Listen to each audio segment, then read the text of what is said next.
kita bersalawat kepada Rasulullah sallallahu alaihi wasallam.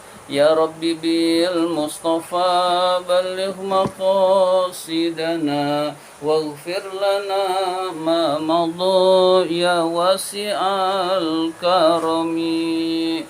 Ya Rabbi bil Mustafa balligh maqasidana waghfir lana ma madha ya wasi'al karami.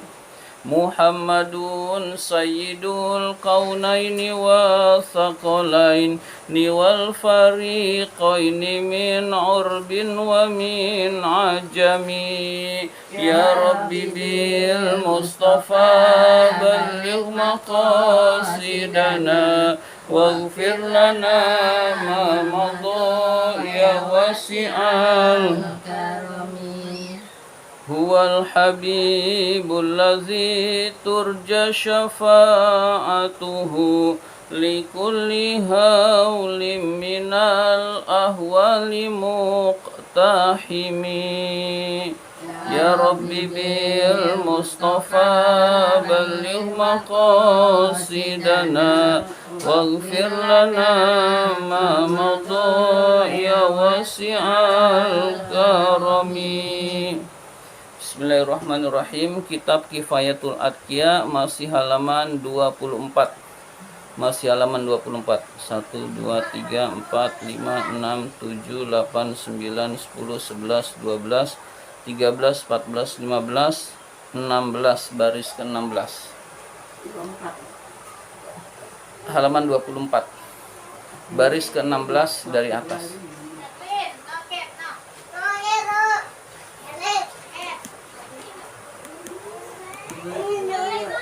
Halaman sudah ketemu?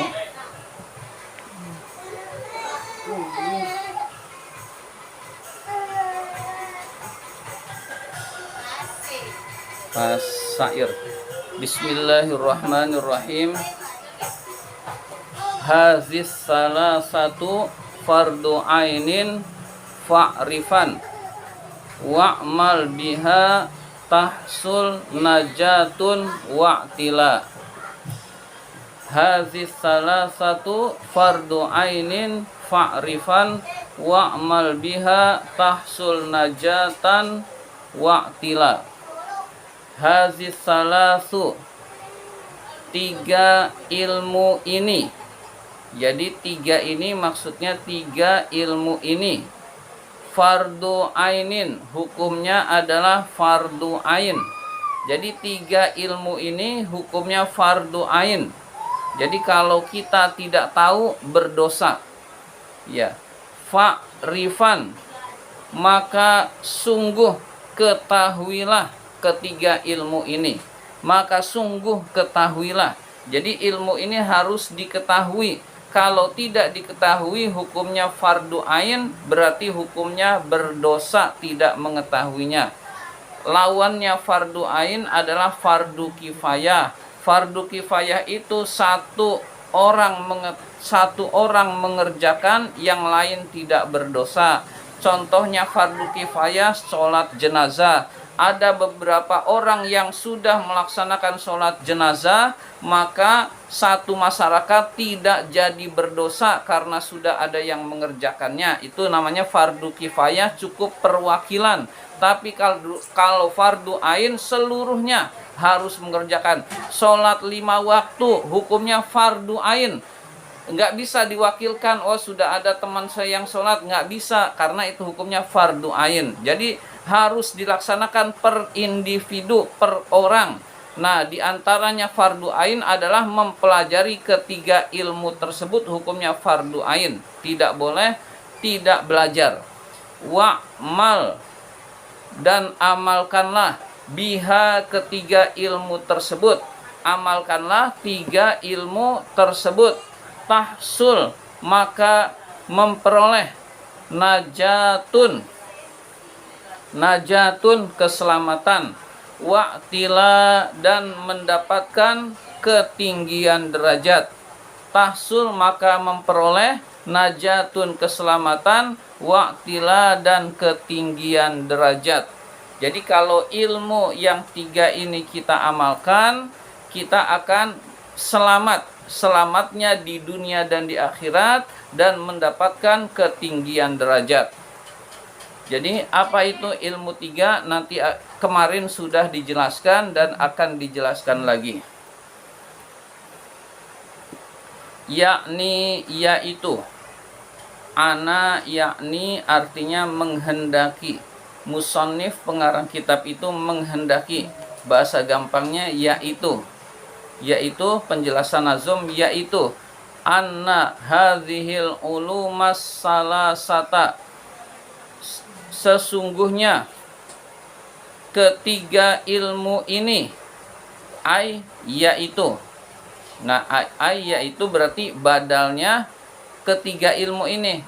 Al ilma allazi yusahhihul ibadata, itu yang pertama, namanya badal ba'du minkul, sebagian dari keseluruhan. Al ilma, kenapa al ilma? Karena badal dari al ulum. Yaitu al ilma, ilmu, allazi yang yusahihu membenarkan, al ibadata, ibadah, ilmu yang bisa menyebabkan ibadah kita itu benar, ibadah kepada Allahnya benar, yang bisa memperbaiki ibadah kepada Allah itu wajib dipelajari. Tidak mempelajari itu ilmu tersebut hukumnya berdosa. Jadi nggak mempelajarinya, nggak taunya berdosa. Saya nggak tahu sholat itu harus baca Al-Fatihah, nggak taunya berdosa, karena itu ilmu yang wajib. Sholat itu wajib, ibadah wajib, jadi harus tahu rukun sholat, syarat sholat. Saya nggak tahu wudhu itu harus membasuh muka, saya nggak tahu membasuh muka itu harus seperti ini. Nah, nggak taunya itu berdosa, karena berwudhu itu wajib. Maka ilmu yang menyebabkan ibadah kita benar, hukumnya wajib dipelajari. Berarti ilmu fikih harus kita pelajari. Tapi tidak semua ilmu fikih. Ilmu fikih itu diantaranya yang fardu kifayah itu, misalkan ilmu perundang-undangan Islam, itu bagian ilmu fikih. Ilmu hukuman had bagi yang mencuri, misalkan, itu bagian hakim. Nah, tetapi ilmu tentang wudhunya benar, bagian toharoh wajib dipelajari.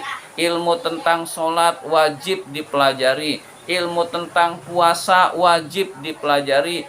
Ilmu tentang zakat bagi orang kaya wajib mempelajari. Bagi orang miskin tidak wajib mempelajari. Nanti kalau kaya dia harus tahu, mendingan dipelajari aja semuanya, karena kita nggak pengen miskin terus. Ilmu tentang haji wajib dipelajari, dan seterusnya.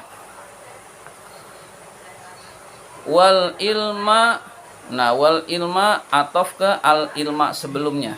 Wal ilma, dan ilmu, allazi yusahhihu, yang membenarkan, al i'tiqada, keyakinan kepada Allah. Jadi ilmu yang bisa membenarkan keyakinan kepada Allah. Ilmu tauhid harus kita pelajari. Jadi ilmu tauhid itu harus kita pelajari. Jadi tauhid di sini fikih dulu, fikih, tauhid, lalu tasawuf. Sebetulnya yang bagus itu ya tauhid dulu, fikih, baru tauhid, fikih, tasawuf. Ketiga ilmu ini nggak boleh kita tinggalkan. Kalau kita nggak ada guru, nyari guru. Nggak ada pengajian, nyari pengajian. Biar ilmu kita, ketiga ilmu kita ini lengkap. Ibadah kita benar, tauhid kita benar, dan kita bisa selamat di akhirat. Wal ilmal ladzi yuzakkil qalba, dan ilmu membersihkan hati. Jadi ilmu yang bisa membersihkan hati, ini yang dimaksud dengan ketiga ilmu. Ilmu yang membenarkan ibadah, ilmu yang membenarkan akidah, ilmu yang membersihkan hati. Bagaimana caranya agar riya hilang? Itu ada ilmunya, ilmu tasawuf. Bagaimana kita tidak dengki kepada orang lain? Itu ilmunya ilmu tasawuf. Ilmu tentang ini harus kita pelajari, karena kita ingin masuk surganya Allah Subhanahu wa ta'ala, dan ingin bertemu kepada Allah, dan surga itu hanya dimasuki oleh orang-orang yang bersih hatinya. Iya, di dalam ayat Quran, illa man atallaha biqalbin salim, kecuali orang yang bertemu dengan Allah dengan hati yang selamat, dengan hati yang bersih. Ya, jadi orang-orang yang bertemu Allah dengan hati yang selamat itulah orang-orang yang bahagia. Ya, jadi kita usahakan mempelajari ilmu tasawuf. Nah, ini selanjutnya fardu ainin adalah fardu ain. Nah, itu fardu ainin kita bayangkan itu khobarnya anak, anaknya di depan, yakni anak titik-titik ya. Jadi lalu khobarnya anak, fardu ainin adalah fardu ain. Begitu kita bisa bayangkan di sini inna wa akhwatuha, anak di sini isim dan khobarnya sangat jauh, sudah dilewati oleh kata-kata yang segala macam. Fardu ainin adalah fardu ain atau itu fardu ain. Fa'rifanha, maka ketahuilah ilmu-ilmu tersebut. Jadi ketahuilah ilmu-ilmu tersebut, tidak boleh tidak kita ketahui. Jadi ilmu tersebut harus kita ketahui, harus kita pelajari. Nah, ini ilmu tentang tasawuf. Jadi kitab ini kitab tentang tasawuf. Ya, jadi kita sedang mempelajari ilmu yang ketiga ini, Jadi ilmu allazi yuzakkil qalba yang kita pelajari. Tauhid kapan-kapan, fikih sudah sering atau minimal sudah pernah. Nanti kita ulang-ulang saja ini, hatam, ganti kitab apa, pokoknya antara tauhid, fikih, tasawuf, antara itu. Yaitu yajibu wajib ala kulli ahadin atau atas setiap individu, atas setiap perorangan, ta'allumuha, mempelajari ketiga ilmu tersebut, wala yasa'u, dan tidak ada kelonggaran ahadan kepada seorang pun, jahluha fa'ilnya yasa'u, jahluha bodoh terhadap ilmu tersebut, tidak mengetahui ilmu tersebut. Tidak ada kelonggaran bagi seorang pun tidak mengetahui ilmu tersebut, tidak mengetahuinya hukumnya berdosa. Wa hadhihi hiya al-ulumus syar'iyyatu, ini adalah ilmu syara', ilmu agama, an-nafi'atu, yang bermanfaat. Jadi kalau kita ingin tahu ilmu apa yang bermanfaat, ilmu yang bermanfaat adalah ilmu yang membenarkan, ilmu yang bisa membenarkan ibadah kita kepada Allah, ilmu yang bisa memperbaiki akidah kita kepada Allah, dan ilmu yang bisa membersihkan hati kita. Itu ilmu yang bermanfaat lalu diamalkan. Jadi ilmu yang bermanfaat adalah tiga hal tadi. Ilmu lain bermanfaat enggak? Bermanfaat juga, tetapi di bawah ketiga ilmu ini. Jadi ilmu-ilmu lainnya di bawah ketiga ilmu ini. Wa'mal biha, maka laksanakanlah ilmu tersebut. Yaitu li'annahu, karena sesungguhnya, la khalaso, tidak ada keselamatan, lil alimi, bagi orang alim, illa, kecuali, iza amila bi ilmihi, melaksanakan dengan ilmunya. Jadi tidak ada keselamatan bagi orang alim kecuali dengan melaksanakan, mengamalkan ilmunya. Jadi orang alim pun tidak selamat kecuali orang yang mengamalkan ilmunya.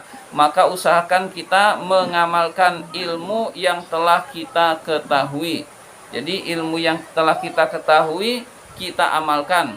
Kita tahu tata cara sholat yang benar, yang kita praktekkan adalah tata cara sholat yang benar. Jangan nggak dipraktekkan. Misalkan ketika kita membaca Al-Fatihah, itu hukumnya wajib. Membaca Al-Fatihah itu kalau sholatnya tidak jahar itu keras. Contohnya keras, sholat maghrib, sholat isya, sholat subuh itu namanya jahar. Lalu ada bacaan sir. Bacaan sir itu misalkan di asar dan zuhur, atau bacaan-bacaan yang bukan bukan surat, bukan alf, itu juga dibaca dengan sir. Kita sholat sendiri misalkan, ketika kita membaca sir itu lidah itu bergerak, nggak boleh nggak bergerak. Misalkan begini, Allahu Akbar, Bismillahirrahmanirrahim, nggak boleh diam aja kita bayangin Bismillahirrahmanirrahim, meskipun kita hatinya baca, itu nggak baca, dan itu nggak sah sholatnya.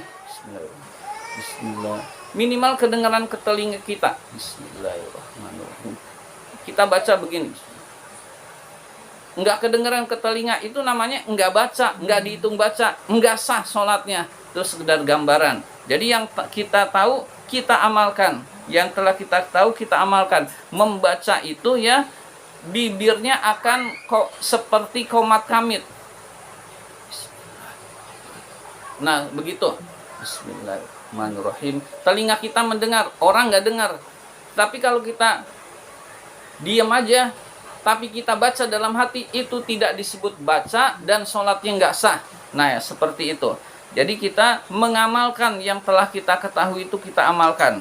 Ada bacaan wajib, ada bacaan sunnah. Al-Fatihah itu dibaca. Kalau kita bacanya dalam hati, nggak dianggap baca, sholatnya nggak sah. Kalau surat itu kan sunnah.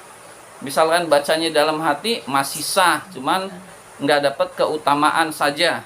Ya, jadi dia meninggalkan sunnah. Jadi sholat itu ada bacaan-bacaan wajib. Ketika bacaan itu kita baca, sholat sendiri, maka mulut itu harus seperti komat kamit, lidahnya itu turun naik, menunjukkan kalau kita baca. Mudahnya adalah bacaan pelan itu terdengar di telinga kita sendiri. Nggak terdengar berarti nggak baca, berarti baca dalam hati, berarti tidak sah sholatnya. Itu gambarannya begitu. Tadarus tapi nggak ada suara, gimana sih bacanya itu?